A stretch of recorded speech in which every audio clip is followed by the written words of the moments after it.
ओम शांति। आज का स्वमान। मैं निरंतर सेवाधारी हूँ। कल भी बाबा ने सेवा के बारे में समझाया, कैसे सभी सेवा कर सकते हैं और सेवाओं में सफल होने की विधि कल समझाई कि सुखमय स्थिति और वृत्ति से कोई भी सेवा कर सकता है, बीमार भी, घर बैठा भी। आज बाबा हमें निरंतर सेवा के फायदे बता रहे। मीनिंग कल समझाया, किसको कहेंगे कि निरंतर सेवा है। आज बाबा उसके फायदे बता रहे हैं कि जो बच्चे सेवा के उमंग और उत्साह में रहते हैं, फायदा सुनो, वो और सब बातों से छूट जाते हैं। जिंदगी में बहुत बातें ऐसी आती है जो दिमाग को प्रभावित कर देती है, अवस्था को खराब कर देती है। पर बाबा ने कहा, जिन बच्चों के अंदर सेवा का उमंग और उत्साह है, उनका और बातों से स्वतः किनारा हो जाता है। अब वो कैसे वाली सेवा होगी जिससे और बातों से किनारा हो जाए, उसको फिर बाबा ने आज और स्पष्ट किया कि एक बाप की याद और सेवा की लगन। बाप की याद और सेवा, इस लगन में जो बच्चे मगन रहते हैं, ऐसे जो निर्विघ्न निरंतर सेवाधारी है। ये सारी खूबियाँ बताई है सेवा की। याद के साथ साथ पहला शब्द बोला, सेवा के साथ साथ एक बाप की याद और सेवा की लगन में मगन। याद और सेवा दोनों की लगन में मगन है, निरंतर सेवाधारी हैं और निर्विघ्न है। सेवा के नाम पर कोई विघ्न क्रिएट भी नहीं करते और कोई भी प्रकार की रुकावट अगर सेवा के मार्ग में आती है, चैलेंज तो आएंगे ना, परंतु उससे प्रभावित भी नहीं होते। तो ऐसे जो निर्विघ्न सेवाधारी हैं, वो सहज माया जीत बन जाते हैं। कितना बाबा ने सारा विधान स्पष्ट कर दिया। फिर से बोलती हूँ, ये पूरा महावाक्य बाबा का। जो बच्चे एक बाप की याद और सेवा की लगन में मगन रहते हैं, ऐसे निरंतर निर्विघ्न सेवाधारी मायाजीत बन जाते हैं। कौन बनता है मायाजीत? जो निरंतर सेवाधारी है। कौन बनता है मायाजीत? जो निर्विघ्न है। निर्विघ्न यानी सेवा के नाम पर मर्यादा क्रॉस नहीं करे, उसी को निर्विघ्न कहेंगे ना।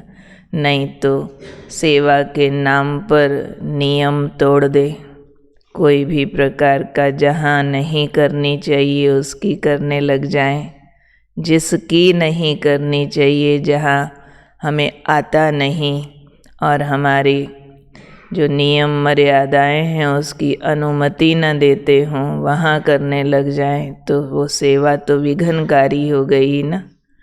तो निर्विघ्न सेवाधारी विघ्न क्रिएट भी नहीं करेगा और कोई और विघ्न आने पर उससे प्रभावित भी नहीं होगा, उससे दुखी भी नहीं होगा कि ये क्यों हो गया।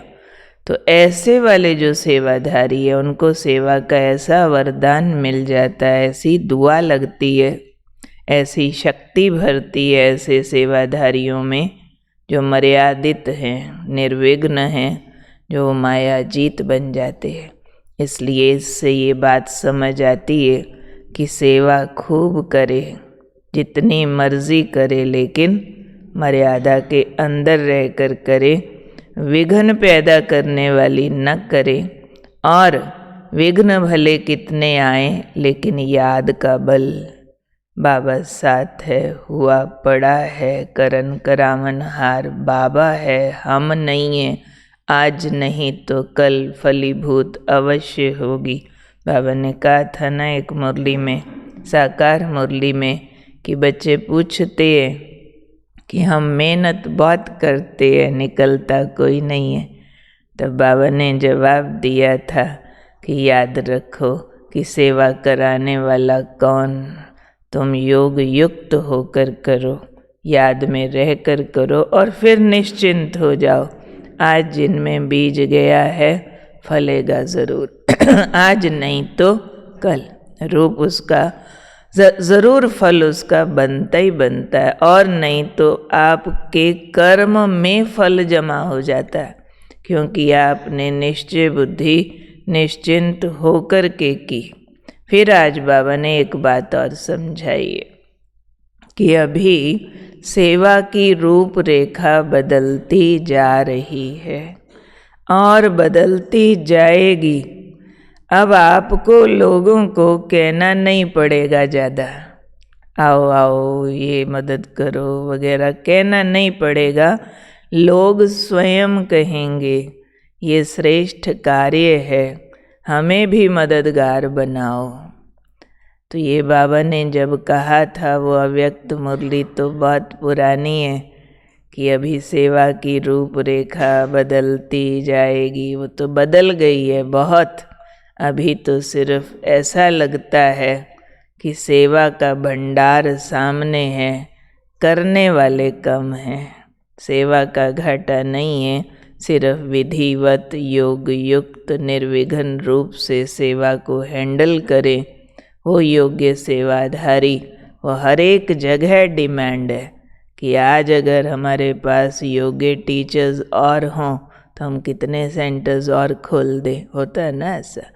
तो इसलिए बाबा ने जो बात स्पष्ट की है उसका भाव आखिरी लाइन में वरदान के बाबा ने स्पष्ट किया है कि इसलिए निरंतर सेवा के उमंग और उत्साह में रहो, क्योंकि सेवा की रूपरेखा तो बदल चुकी है, सेवा की डिमांड सब तरफ है, लोग समझ चुके हैं ये श्रेष्ठ कार्य है, हमें सहयोगी बनना चाहिए। ये लोग समझ चुके हैं अंदरूनी, भले अपनी मजबूरियों के बंधन में हैं, लेकिन हमें क्या करना है।